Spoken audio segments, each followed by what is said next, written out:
Okay, I'm demonstrating on how to make apple butter. What you need to do is wash your apples good first. And if you get your apples at the store, make sure you take this little tag off, because it ain't gonna hurt, but it just don't look good when it's cooking. So what you need to do is cut your apples in half and then quarter them. A lot of people, when they, I've already got the biggest part of these apples cut and cut up in pieces. A lot of people will peel the apples, but I don't. All I do is take the core out and the blossom end and the stem, and then cut them in small pieces. A lot of people just quarter them, but it just takes a little bit longer for them to cook down like that.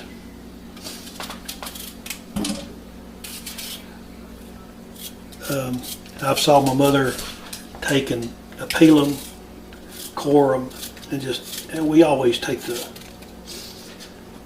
bad spots out if there's any, if you're using fresh apples, which I like to do. And the reason I lay the peeling on them is because to me the apple butter tastes better. A lot of people says it don't make a difference, but I think it does. So that's the way my mother and my grandmother used to do it.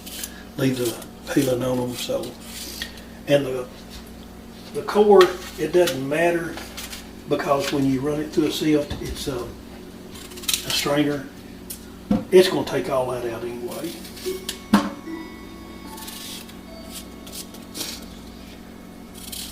And usually Macy's helping me do this because she likes to eat a little piece of apple once in a while. Macy's my little dog, but with other people going to see this, I figured it'd be better if she wasn't up here. But then again, she helps me do a lot of cooking.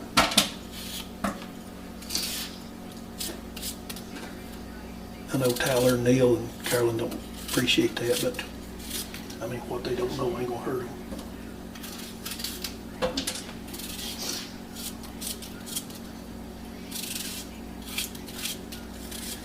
Okay, now this is just a half a batch right here. A full batch, I would have to use a pot twice as big to get all the apples inked. And a half a batch, or a full batch, calls for 17 to 18 apples. I've got 10 in there right now, which is a little over half. 4 cups of sugar, 2 teaspoons of cinnamon, and 1/4 a teaspoon of cloves. You put that in there once you get your apples strained. But right now it calls for 2 cups of water, so I'm going to use 1 cup of water because I'm going to use making a half a batch. Well, actually a little over a cup. My mother never did measure nothing, and everything she ever made was perfect because she used a pinch or 2 pinches. Put your lid on it, put it on the stove, and cook it down. And I always try to get my lids and rings and all my jars ready, get all my spices out, and I always fix more lids and jars than what I think I'll need, because you don't want to at the last minute try to wash some jars and get some lids hot, because the lids and the rings have to be hot once they go into the co-packer. And right now it's just a matter of waiting until it cooks down a little.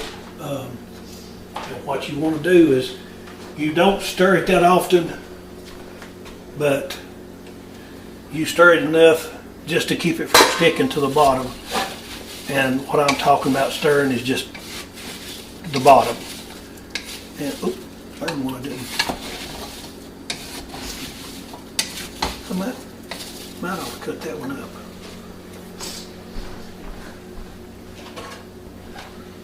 But anytime you're making anything, you always make mistakes. And I've always watched my mother and grandmother do this, and I've always helped them.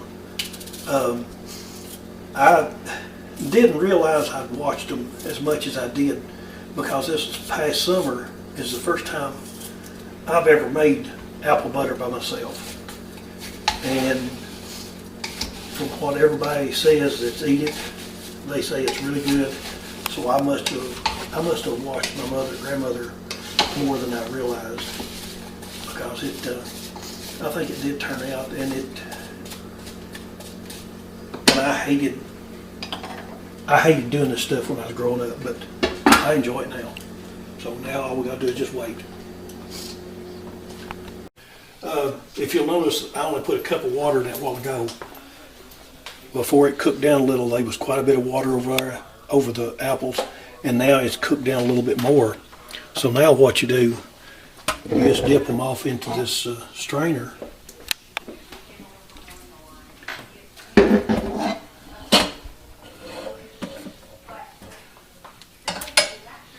And start squeezing the pulp. A lot of people use this. A lot of people use food processors. So I've got this. This is what I'm going to use. And I've already washed my hands. I don't like washing my hands too much, because it washes the love out of what you're fixing.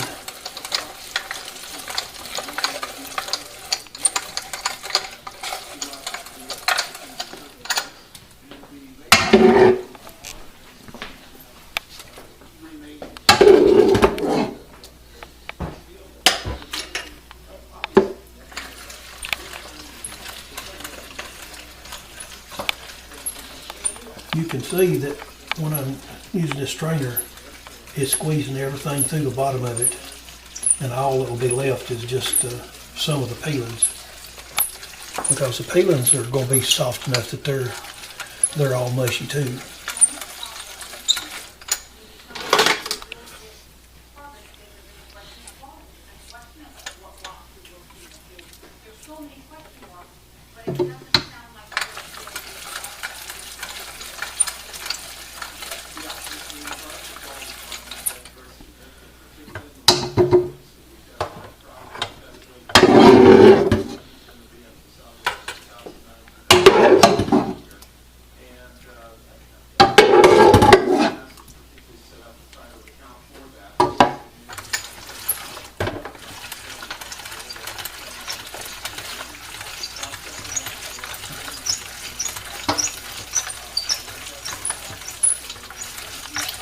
You can imagine standing doing this for a bushel of apples.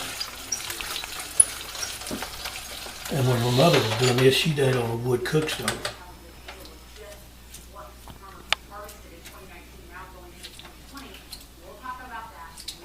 And she never measured nothing, but everything always turned out good.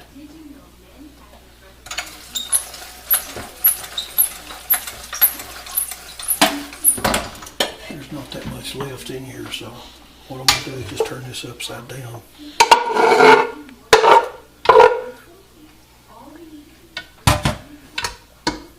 And just pour it off in there.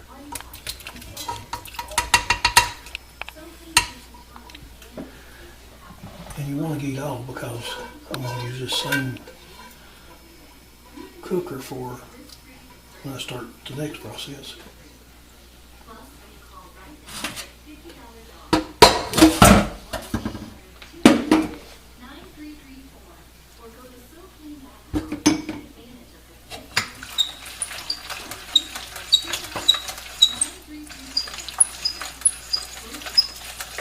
And a food processor it's a lot easier and it's a lot faster, because you don't have to stand here and hold this or crank it.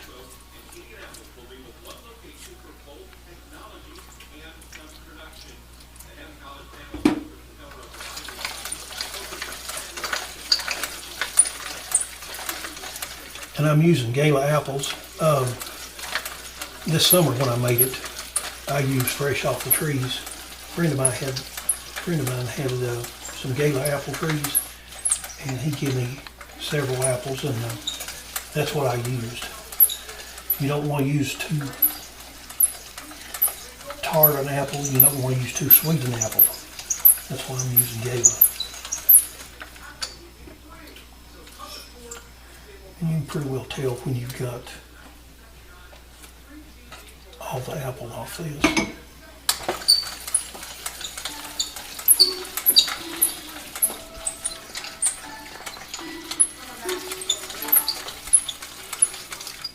Okay, I think that's about it.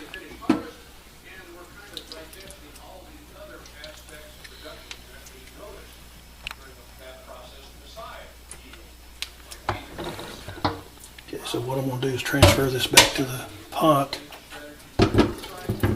See how smooth that is now.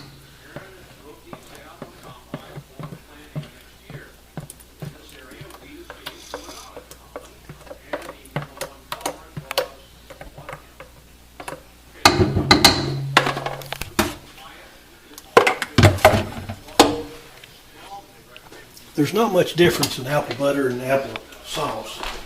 A lot of people use apple sauce for like fried apple pies and apple stack cakes. Okay, so now what I'm going to do is add my sugar and my spices. It called for 4 cups of sugar. I'm using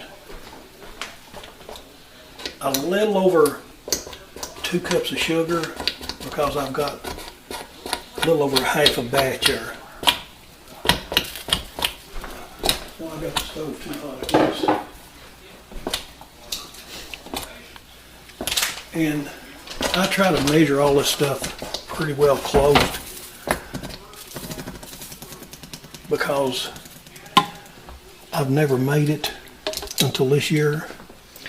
Okay, it calls for 2 teaspoons of cinnamon, so I'm going to use 1.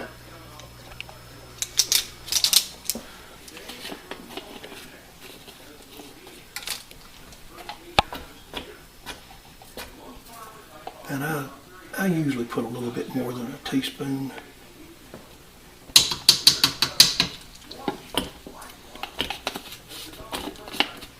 And it calls for 1/4 of a teaspoon of cloves, ground cloves. So I'm going to use a little over 1/4 of a teaspoon.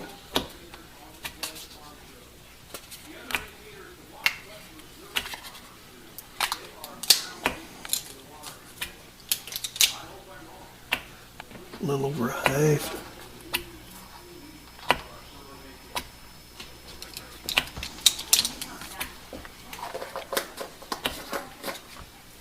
Let me get this out of the way.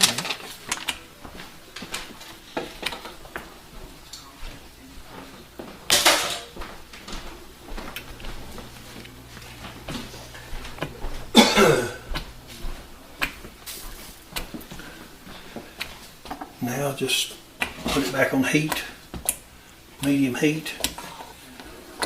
Stir everything up. And you really have to sort of stay with it in this process until it gets through. You can see the cinnamon, how it's turning the color to the color you want right now. And once it starts getting thick the way you want it, you really have to stay with it to keep it from sticking to the bottom. And you want the consistency when you put a spoon in it for it to sort of stand up in the spoon.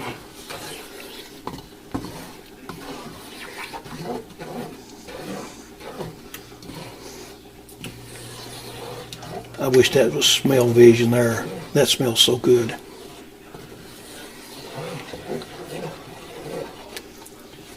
And if you can tell, I don't talk very much. I've got 11 brothers and sisters, and I didn't have much chance to talk when I was growing up, so they keep me to, they want to keep me, they want me to open up more of what I do, but it's hard sometimes. So now, about medium heat, and let it cook a little while. And it just cooks down until it gets to the thickness you want. So we'll wait a while now. Okay, I've got this cooked down the way I want it, and really the way you test it is just to take a spoon and drop it back down in there, and if it sort of stands up or sticks to the spoon, that's the way you want it. See how it just stands up by itself? That's how you want it for good apple butter. So now what you do is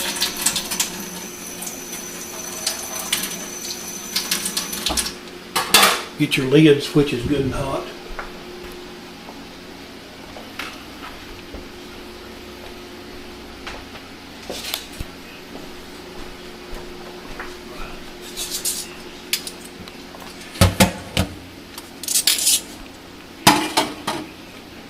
I've got my jar ready here. So what you do is you just start filling your jars.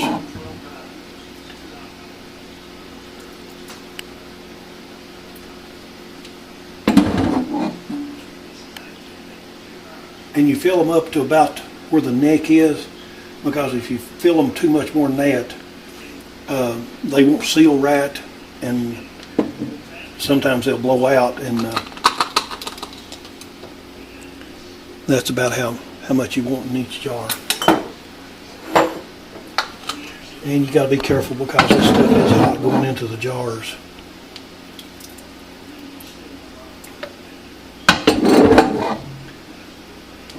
It's amazing.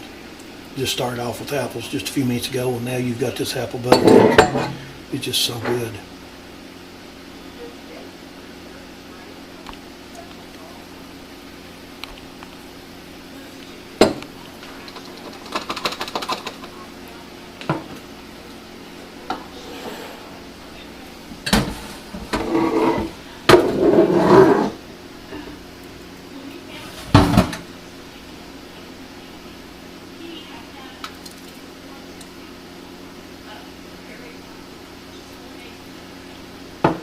Looks like I'm gonna have about 3 pints and just a little left over, which I can have on hot biscuits or toast in the morning.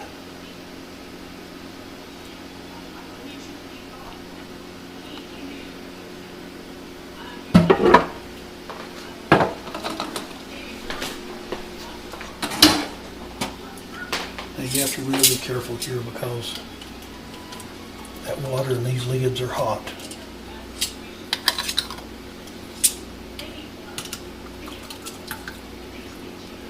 And the reason I can handle these like this is because I can't hardly feel anything on the left hand. So,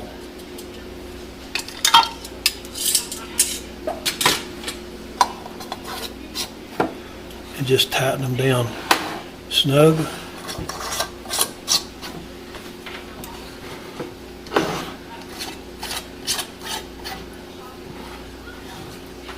And then take them to the cold packer.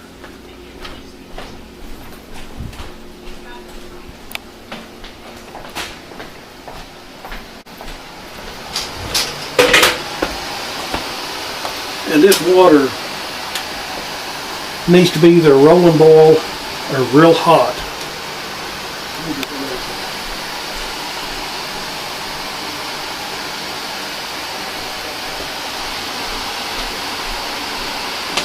And the reason for this, once you get them all in there, I might have too much water in there.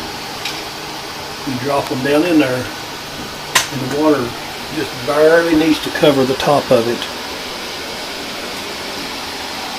And then put your lid back on there and let it stay in that hot water bath for 10 minutes. A lot of people use a pressure cooker. I don't like to because I saw those things blow up and they're not fun.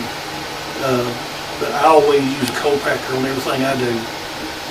Either that or just on pickled okra and pickled green beans. I just heat the stuff up and put hot lids on it, and it seals, and it'll stay good for a year like that. So now, just 10 minutes, and I take them out. It's ready to. It'll keep up to a year, year and a half. I have saw it keep to 2 years before it turns back to sugar, and so it's a good way to preserve food. And everything you cook, or everything you can, if you grow it in the garden and pick it and process it, just like with your meats, pork and beef, to me it tastes so much better if you know every process, no chemicals, no in the meat, no growth hormones, no steroids, you know what's when, and you know how it's fixed, how the animals are treated and everything, so that's the way I do a lot of my stuff anyway. So now we just gotta wait 10 minutes.